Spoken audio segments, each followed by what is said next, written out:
Hello dear aspirants, welcome to SPM focus UPSC. आज के 3 मई के एपिसोड में हम डिस्कस करने जा रहे हैं 4 करंट अफेयर्स टॉपिक्स की। पहला टॉपिक है अबाउट इंटरनेशनल लेबर डे का इतिहास और इसका global significance.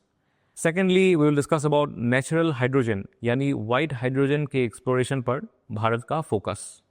Thirdly we will be discussing India के क्रिएटिव सेक्टर को प्रमोट करता ऑरेंज इकोनॉमी और वेव्स समिट।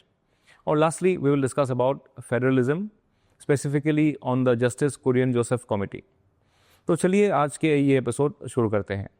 हर साल 1 मई को दुनिया भर में इंटरनेशनल लेबर डे मनाया जाता है, जिसका मकसद है वर्कर्स के पार्टिसिपेशन को याद करना, जो वर्ल्ड डेवलपमेंट में एक बैकबोन की तरह काम करता है।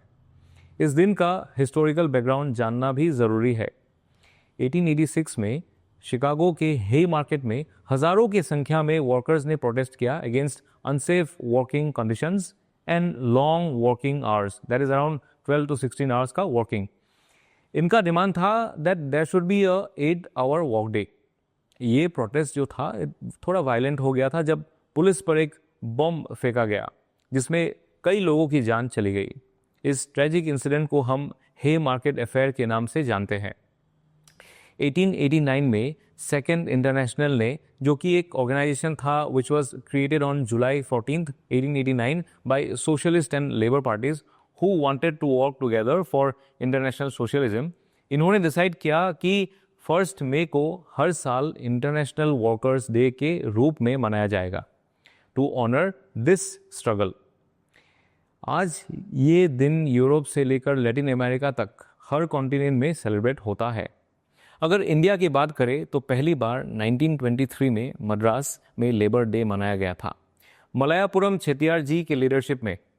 उन्होंने डिमांड की थी कि इस दिन को एक नेशनल हॉलिडे डिक्लेयर किया जाए। अब बात करते हैं एक फ्यूचरिस्टिक एनर्जी सोर्स की, नेचुरल हाइड्रोजन यानी वाइट हाइड्रोजन, जिसे आप हाइड्रोजन ऑफ द फ्यूचर भी कह सकते हैं। ये अर्थ की क्रस्ट में नेचुरली होता है, अनलाइक ग्रे, ब्लू या ग्रीन हाइड्रोजन जो इंडस्ट्रियल प्रोसेसेस से बनता है। इंडिया के लिए ये काफ़ी प्रॉमिसिंग है, स्पेशली जब हम 2070 तक नेट ज़ीरो एमिशंस का गोल परस्यू कर रहे हैं। स्टडीज सजेस्ट करती है कि नेचुरल हाइड्रोजन एक्सट्रैक्शन का कॉस्ट $1 पर केजी या उससे कम हो सकता है, जो करंट ग्रीन हाइड्रोजन के कंपैरिजन में काफ़ी अफोर्डेबल है। नेचुरल हाइड्रोजन फॉर्म होता है जियोलॉजिकल प्रोसेसेस से, जैसे सर्पेंटेनाइजेशन जब आयरन रिच रॉक्स और पानी रिएक्ट करता है, रेडियोलाइसिस जब radio active rocks water molecules को तोड़ते हैं, organic matter decomposition in deep layers also. India में पोटेंशियल रीजन्स है धरवार सिंहभूम क्रेटन्स, विंध्या और गोंडवाना बेसिन्स, और even ophiolitic zones of Andaman Himalayas. आपको पता होगा कि Andaman Himalayas Arakan Yoma mountains का इमर्ज्ड पीक्स माने जाते हैं, which are an extension of the Himalayas into Myanmar. Now let's move to the next topic, creative economy यानी orange economy, इंडिया का soft power booster. Recently Mumbai में वेव्स समिट का inauguration हुआ, world audio visual and entertainment summit. इस initiative का M है कि India के क्रिएटिव टैलेंट को ग्लोबल स्टेज पर लाना। ऑरेंज इकोनॉमी में वो सेक्टर्स आते हैं जहां इमेजिनेशन और इनोवेशन रॉ मटेरियल के जैसे यूज़ होती है, जैसे film industry for example Bollywood, music, video games, fashion design, YouTubers और ओटीटी प्लेटफॉर्म जैसे नेटफ्लिक्स और बुक पब्लिशिंग इंडस्ट्री। इस इकोनॉमी का पोटेंशियल काफ़ी ज़्यादा है।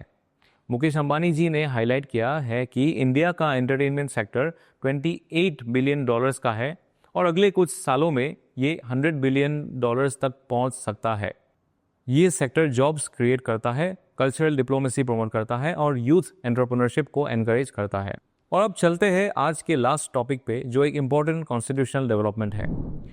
तमिलनाडु गवर्नमेंट ने एक नया कमिटी कॉन्स्टिट्यूट किया है to review central state relations, जिसका हेड होंगे फॉर्मर सुप्रीम कोर्ट जज जस्टिस कुरियन जोसेफ। ये मूव फेडरल स्ट्रक्चर को रेनफोर्स करने की डायरेक्शन में एक मेजर स्टेप माना जा रहा है। पहले भी ऐसे कुछ सिग्निफिकेंट कमिटीज बन चुकी है, तो चलिए थोड़ा रिवाइज कर लेते हैं in short. Rajamannar committee was formed in 1969, Tamil Nadu द्वारा ही बनाया गया था। Sarkaria commission 1983 central state relation को एग्जामिन करने के लिए सेंटर ने अपॉइंट किया था। पूंची कमीशन जो 2007 में आया था सेंट्रल स्टेट रिलेशन की टाइज को रिविजिट करने के लिए।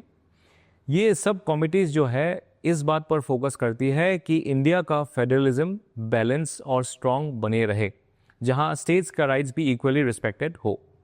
अब इस टॉपिक पे आपको एक प्रीलिम्स प्रैक्टिस क्वेश्चंस दिया गया है। You can try answer this question in the comment section. जाने से पहले आज के लिए एक कोट।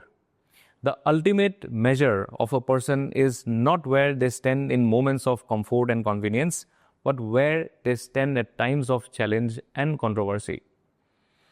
इसका मतलब है कि अच्छे वक्त में तो सब लोग सही लगते हैं, पर जब मुश्किल वक्त आए, जैसे कि कोई क्राइसिस या प्रेशर, तभी पता चलता है कि इंसान अंदर से कितना स्ट्रॉन्ग, ईमानदार और सच्चा है। तो डियर एस्पिरेंट्स, आज के लिए इतना ही। Keep revising your concepts and focus on consistency. Thank you and Jai Hind.